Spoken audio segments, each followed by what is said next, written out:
Welcome to our channel. Today we how to enable exporting statements from Webull easy tutorial step by step clearly. Open the Webull app on your device. Log into your account using your credentials. Once logged in, navigate to the bottom of the screen. Tap on the Portfolio tab to access your investments. Look for the More icon, typically represented by 3 dots, and tap it. In the drop-down menu, select Statements.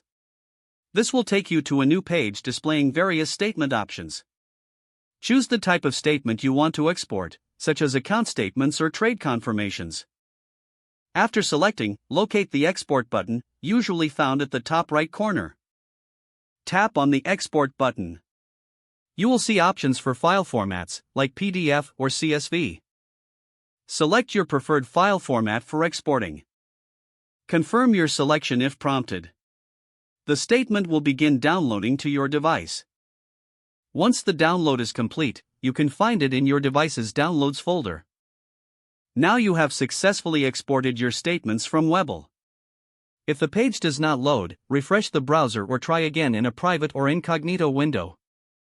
Make sure you are using the correct email address, then retype it carefully to avoid small typos.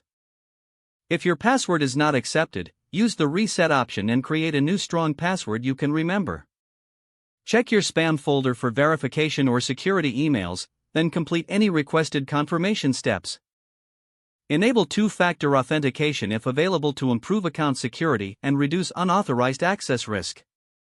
After signing in, review your profile details so your contact information and settings are accurate and current. If you see an error message, note it down and try again after restarting your device and internet connection. Log out when you finish, especially on shared devices, to keep your account and payment information secure. If the page does not load, refresh the browser or try again in a private or incognito window. Make sure you are using the correct email address, then retype it carefully to avoid small typos. If your password is not accepted, use the reset option and create a new strong password you can remember. Check your spam folder for verification or security emails, then complete any requested confirmation steps.